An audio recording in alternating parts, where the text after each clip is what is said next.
तीन सहेलियों की खास कहानी। एक बार तीन सहेलियां साथ घूमने गईं। तीनों में अत्यंत घनिष्ठता थी। तीनों अपनी उम्र के 40वें साल में थीं और बेहद परिपक्व भी थीं। समय के साथ दोस्ती भी घनिष्ठतम हो चुकी थी। बहुत बार जब तीनों साथ होती तो लोग धोखा खा जाते कि क्या ये बहनें हैं।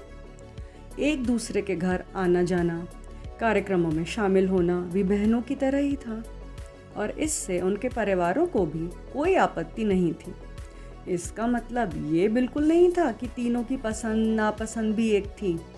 तीनों ही अपने आप में स्वतंत्र व्यक्तित्व थीं। इस कारण नोक झोंक भी आम थी। हालांकि गहमा गहमी कभी भी अलगाव में परिवर्तित नहीं हुई, क्योंकि तीनों का दिल का रिश्ता था। तो जब तीनों साथ घूमने गईं, जो कि वो अक्सर जाया करती थीं, तो साथ सुस्ताने का, बतियाने का और विभिन्न मुद्दों पर अपनी राय व्यक्त करने का भरपूर मौका मिला। शाम को तीनों ने बाजार घूमने का मन बनाया। पुष्कर का बाजार एक अनूठा बाजार है, जिसमें पारंपरिक राजस्थानी सामानों के साथ साथ आधुनिक वस्तुएं भी उपलब्ध हैं।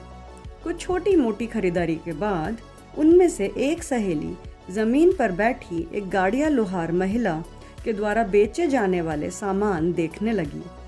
लोहे का चिमटा, लोहे का तवा, कढ़ाई आदि, जो कि आजकल रसोइयों में अमूमन कम दिखाई देते हैं, क्योंकि उनकी गुणवत्ता उतनी अच्छी नहीं होती। थोड़ी देर बाद वो कुछ सामान वहाँ से खरीद चुकी थी। बाकी दो सहेलियाँ दूर से ही यह सब देख रही थीं और उन्हें यह खरीदने का कोई कारण भी समझ नहीं आ रहा था। तब एक सहेली ने पूछा कि इस गाड़िया लोहार महिला के सामान में कोई खास सफाई या डिज़ाइन या चमक तो नहीं है?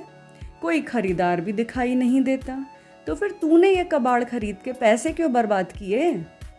तब उसने जवाब दिया, यही सब कारण है कि मैंने सामान खरीदा, क्योंकि गाड़िया लोहार अब लुप्त होती प्रजातियों में से एक है, जिनके पास जीवन निर्वाह का अन्य कोई उचित साधन भी नहीं है।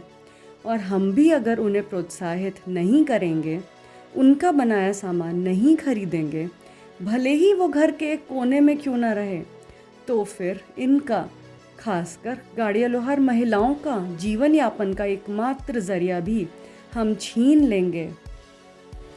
तीनों ने निश्चय किया कि जब भी घूमने जाएंगे तो किसी न किसी व्यक्ति का ऐसा सामान खरीदने की चेष्टा करेंगे जो उनकी जेब पर भारी ना पड़े, पर ना बिक पाने की वजह से उस व्यक्ति की आमदनी पर भारी पड़ सकता है। इस नई सोच के साथ धन्यवाद।